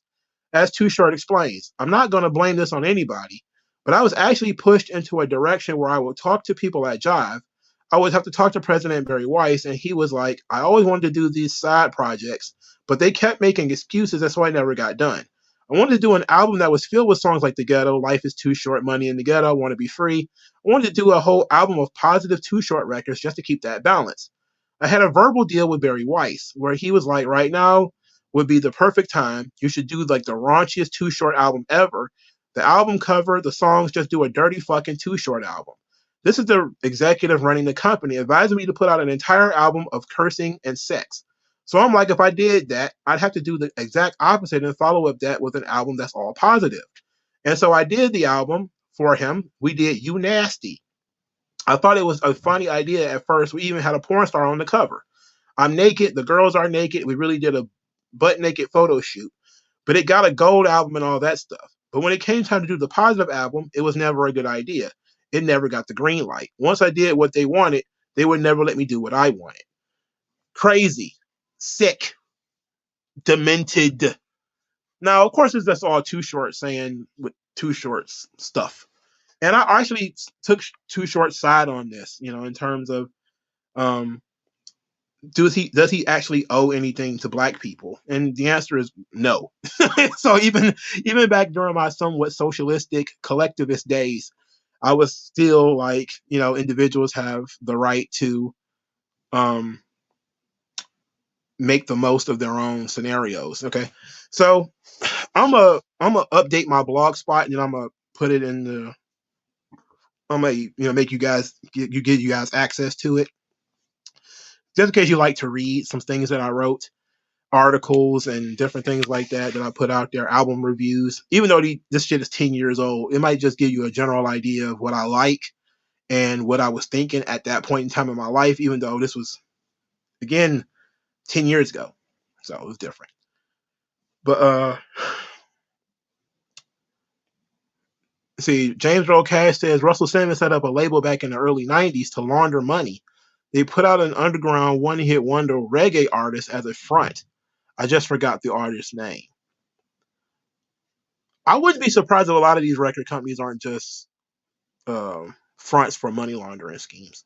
They lose a lot of money. These record companies do. They lose a lot of money. And they sign people who are never going to make any money. They'll sign an artist, and then they'll turn the artist essentially to a songwriter, where all they would do is write songs for other people. That's why you wonder why somebody like Jay Mills gets signed to Young Money and never have an album. It's basically because he's a songwriter. He's helping with the lyrics and all that kind of shit. That's pretty much what he does. He put out a mixtape every once in a while. Sky High to Prince. It's Sci High to Prince, the guy who was signed to Good Music for a long time. I think they finally did put out his album eventually. But for the most part, he was basically there to help with lyrics and shit. It wasn't about him. They don't tell people this when they do it. They typically, it's like when the NFL signs you a wide receiver and then they make you a kick returner. It's kind of like that, or you think you're about to be the second string quarterback and they end up putting you as a wide receiver. Kind of like that, where you think you're about to be this big rap star and then essentially they turn you into a songwriter, or you're helping structure lyrics or you're helping do demos and shit like that. And albums they're collective projects. I don't remember how many of you guys remember that dumb broad Dream Hampton, who claims that Stickman from Dead Prez had wrote Nas's album Nigger, or the Untitled album. That she claimed that Stickman of Dead Prez had wrote that album because it was too socially conscious, and Nas is not like that. Because then she claimed that she had heard some reference tracks that Stickman supposedly had did for Nas, which sounds nonsensical. It sounds absolutely retarded, but people believed it. Believe it or not, people believed it. It was 2008 when it came out. I remember that. Ridiculous, absolutely ridiculous. That being said, though, sometimes guys do reference tracks for people because they want to show you how they want you to attack the beat. There's reference tracks for Biggie spitting Little Kim lyrics, because not only did he write the lyrics, but he was showing her how to flow on the record, and how he wanted her to attack the beat. Without that context, you don't know who wrote what or who was doing what. Albums are collective efforts, Good artists, they pretty much keep that shit under wraps, though. Like when Carrie Hilson came out and started talking about how she was writing Beyonce albums, she pretty much got excommunicated from that. You remember? She was like, "Oh, I used to write for Beyonce, yada yada yada," and everybody was kind of like, you should probably shut up. You probably shouldn't be talking about that." You would think people shouldn't care because it's like, so what? But if sometimes people don't want you talking about that stuff, they want people to believe that Beyonce was writing her own stuff. That was the thing at the time. They wanted people to believe that Beyonce was writing her own songs. So then when Carrie Hilson popped up out of nowhere talking about how she was writing Beyonce songs, I don't think she got blackballed, but it was pretty clear they weren't going to let her be a solo artist. It wasn't going to happen. And she pretty much blew that up on her own. But that was her running her mouth too much. Gilly the Kid was another one. He was talking about how he wrote for Lil Wayne. Once you come out and start, is it true? No, I don't believe it. Did he give Wayne tips and maybe mentor him on flows and stuff like that? Absolutely, I do believe that. I believe he had some kind of impact on Lil Wayne. Do I think he sat down and wrote his lyrics? No. So that being said, it pretty much killed him. If it wasn't for this podcast, nobody would be talking about Gilly the Kid. Dudes shoot themselves in the foot all the time because they want credit. Or they feel like they deserve credit. It's like your paycheck is your credit. James Earl Cash has another statement. Wait a minute, what's this? It says, also the aspects of the entertainment business launder money like the NFL. I wonder if WWE is involved in money laundering, considering all the wrestlers they have that never get a push. I think a lot of that stuff is due to taxes. So if you want to say that's money laundering, then I truly believe it. But the more people you have under contract, the more you can claim on your taxes. So you definitely incentivize to hire more people because you can be like, look, we got 200 wrestlers on the contract, and you go and you get a tax break for having 200 contractors or whatever the fuck. They're not employees, they're contractors. So you'd be like, we want a tax break. Is it money laundering? Probably not. Is it used for tax purposes? Absolutely. Because WWE hires more people than they need. And a lot of companies, very few companies do that. But typically when they do, they're looking to get some kind of tax break for it. So I wouldn't be surprised at all if, they said you can run a wrestling show with 50 people. And technically you can, so why does WWE have 200? Well, you have to look into how some of them are in training and you don't want to count them, but you have to pay them. You have to get some kind of tax incentive for having them. Otherwise you wouldn't have them. They're just liability at that point. So I wouldn't be surprised if they don't have some kind of tax system that if they have certain people on the roster, And record companies do it all the time. They sign people. I used to know a young lady who was signed to Jermaine Dupri. She never put out a song. She never put out a record of any kind. But she was under contract to Jermaine Dupri for like 2 years. And she didn't do anything. She wanted to be a singer slash rapper. She never did nothing. Okay. But she was under contract for 2 years. So apparently they was doing something. She was either writing somebody else's songs and was told to shut up about it, or she was helping in some way with production, or maybe she was his girlfriend. Who the fuck knows? But people are there, and guarantee you, if you have like a Carl Icahn sort of attitude about it, like what do we need these people for? You probably would never figure it out. Like what did this person do? He does stuff. Who knows, man?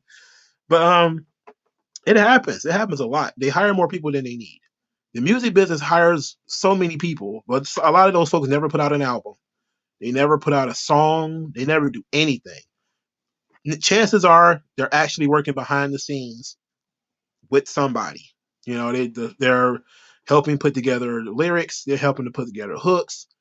They're helping with flows. They're helping with something, production, something. The good ones, like I said, can keep people unaware for a long time. Dr. Dre is one of the best at that. Dr. Dre had so many people help him, and he would not acknowledge them, wouldn't say anything. And it's an interesting thing, and it's a nice little parallel from that to the next subject. And I probably won't get to talk about this as much as possible, much as I wanted to, but the FUGEES. Now, one of the interesting things that the FUGEES have found themselves in I love the FUGEES, by the way.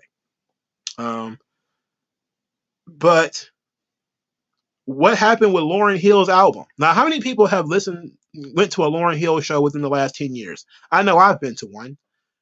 The versions of her songs that she performs is wildly different from the actual album versions. And we find out that the reason is because Lauryn Hill was accused of stealing music, and she was sued. And this was like in 2018. I know the lawsuit actually hit her before this, and it forced her to change what kind of songs she did for her album, like how she can perform the records or whatever. Lauryn Hill, the FUGEES are a mess, by the way. There's another internal situation where they fell apart after the second album. Because I think Lauryn Hill was fucking Wyclef, and then she got her heart broken by him, and he took off and started doing solo albums because he was the producer and everything for the FUGEES. He became successful. He ran off, did his own thing. She ran off, did her own thing. And PRAS, he did Ghetto Superstar, which that was it. Like after Ghetto Superstar, that was really it. But Lauryn Hill ended up being huge.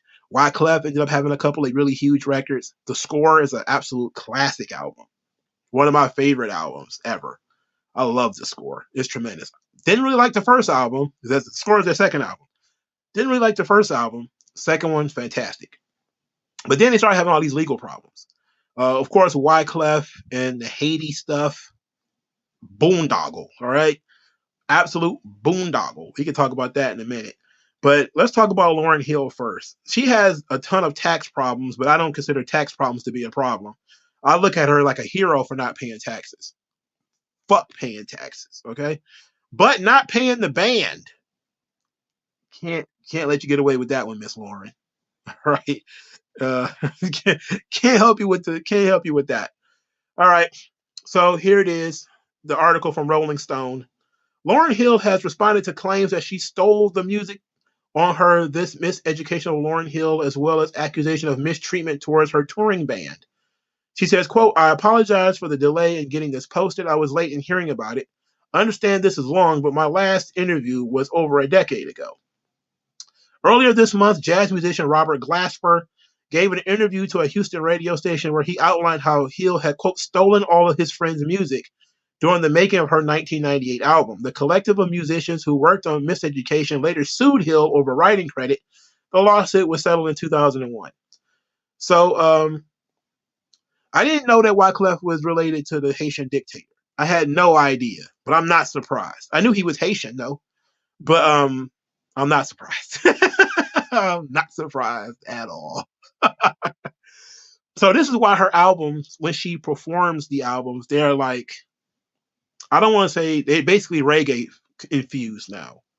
You know, like most people aren't told that when they go to a Lauryn Hill concert and they're expecting to hear the Miseducation, and then you get like some kind of calypso album or something like that. You're like, what the fuck is this?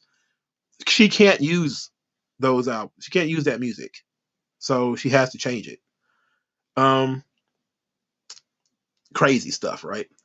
Robert Glasper is phenomenal, by the way. Everybody should listen to Robert Glasper. I know that was it Chris Brown that jumped out the window recently saying that nobody knows who Robert Glasper is? You need to get the fuck out of here. Robert Glasper is fucking awesome. All of his albums are awesome. All right. He did a joint with like Wyclef and not Wyclef, I'm sorry, Wale and Chrisette Michelle. I think that's who it was. Let me look it up and make sure. But Robert Glasper is a pianist. It's Robert Glasper, Wale, and Jill Scott. Is that? No, Jill Scott did Calls. Okay. So it's Music Soul Child of Chrisette Michelle. That song was good too. But the one song that caught my attention was with Wale. It was Wale and who else? I don't see it. But he also did the August Green album with Common. That album was tremendous. So Robert Glasper is amazing. He did records with like Erykah Badu and stuff. So he's tremendous. Robert Glasper is no joke. All right. So it says, quote, on Monday, Hill penned a lengthy response on Medium defending herself against Glasper's accusations. Quote, the Miseducation was the first time I worked with musicians outside of the FUGEES, whose rapport and working relationship was clear. In an effort to create the same level of comfort, I may not have established the necessary boundaries and may have been more inviting than I should have been. In hindsight, I would have handled it differently for the removal of any confusion.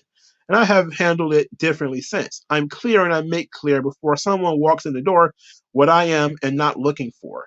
I may have been inclusive, but these are my songs.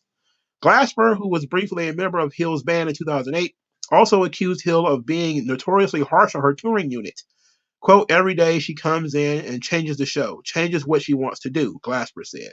The last rehearsal, she doesn't show up. Her manager comes in and says, Lauren's not feeling the way you guys have been learning the music, so we're going to cut your pay in half. This is nuts, but I've heard of this before, right? I remember I took my girlfriend to a Lauryn Hill show. I forget what year it is. I got the ticket stub around here somewhere. She's probably going to get mad that I don't remember what year it was. But we were outside the venue. I think it was the Fox Theater. And people in the audience were talking about how Lauryn Hill didn't show up for the Chicago show. Or it was Chicago or somewhere because the vibes was off. Like she was like really weird. Like she show up late to shows. She shows up when she feels like it. She performs what she feels like it.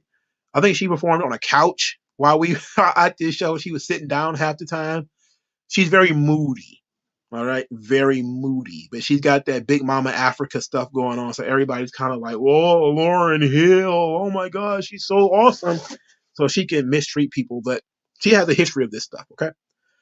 So she's talking about cutting the pay of the band in half because she doesn't like what they do. It's crazy. That's insane. Why?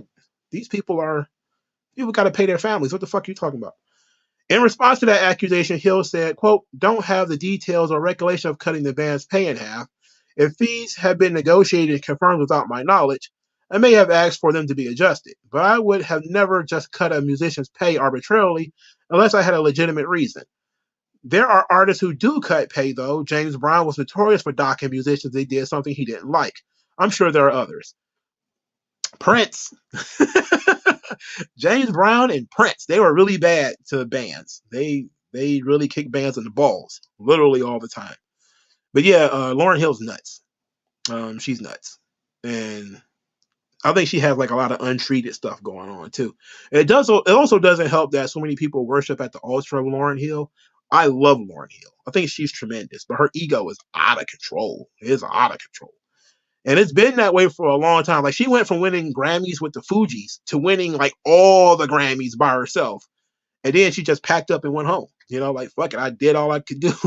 And now people still act like when they hear a Lauryn Hill verse, like she did a verse on Nas album or something like that, people was like, oh my God, Lauryn Hill wrote a rap verse. Like, oh my goodness.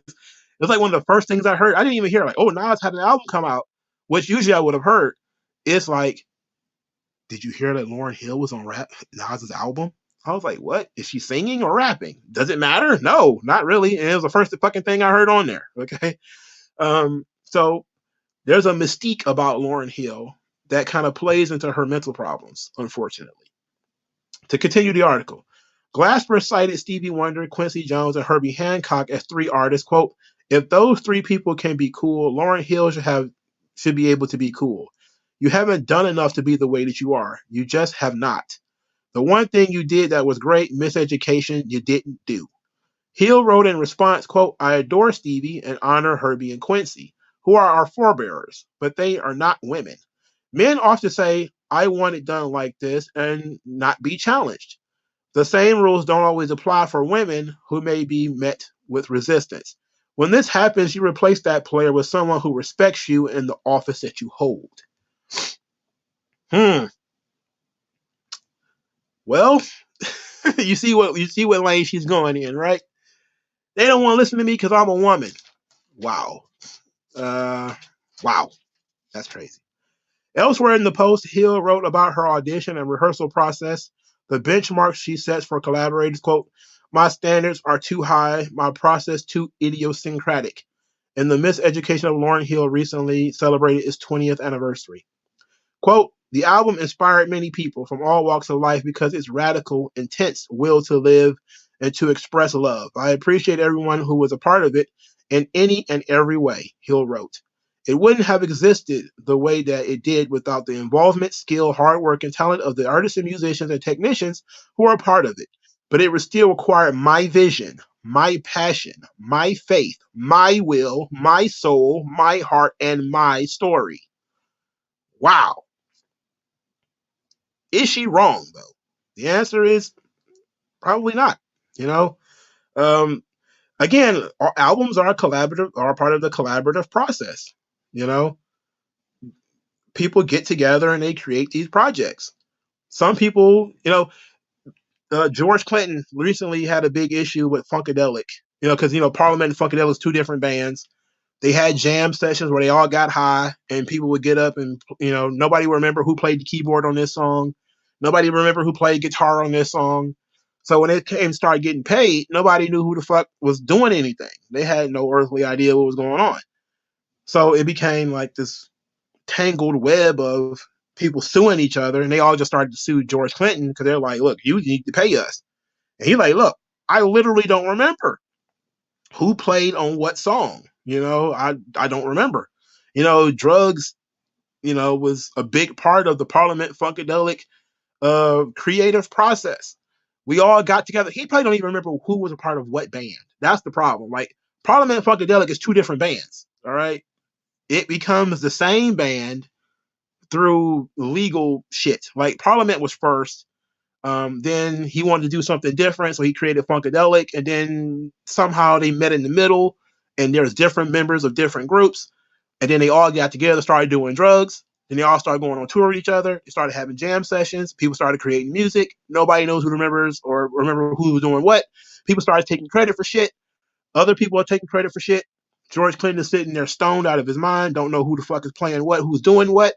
And then they all started to sue him because he was the guy who brought everybody together. And he's just like, I don't know.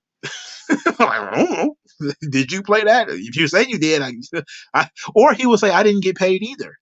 The record label stole the publishing. I didn't get paid either. So how can I pay you? They didn't pay me. So he was stoned out of his gourd, but he was the guy that everybody dumped all over. Like, he got super wealthy off the deal when he was just a front man, really. The record companies had already literally stole the money from Parliament Funkadelic like before it even got into their pockets. It was pretty much already stolen. So a lot of guys managed to, go off and do their own thing, so it ended up being okay ultimately. But it was sad that quite a few people who played on Parliament Funkadelic records, even though they were really good, they ended up dying essentially in obscurity with no financial support whatsoever. And these dudes were legitimate musicians. I'm talking like they might have been drug addicts and shit, but they played in like Bootsy Collins. He played for James Brown. Like he was legit, in terms of the stuff that he was doing. He was a legitimately trained musician. It's just that when he in the 70s and the 60s, he started doing drugs and hanging out with fucking George Clinton and got melted down into the soup. He busted out on his own eventually, but so many people couldn't do it. They never got out of the soup. There's so many female voices on those albums.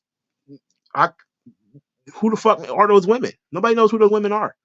They're backup singers who end up singing in the front and all kinds of crazy stuff. There's just a lot of weird shit going on, man. James Earl Cash says he started out the Clintons doing country music. I didn't know that. I thought he started with the Parliaments and they were doing like Motown shit. So there was something before the Parliament. I didn't know that. Every time I see the George Clinton story, they essentially start with Parliament. But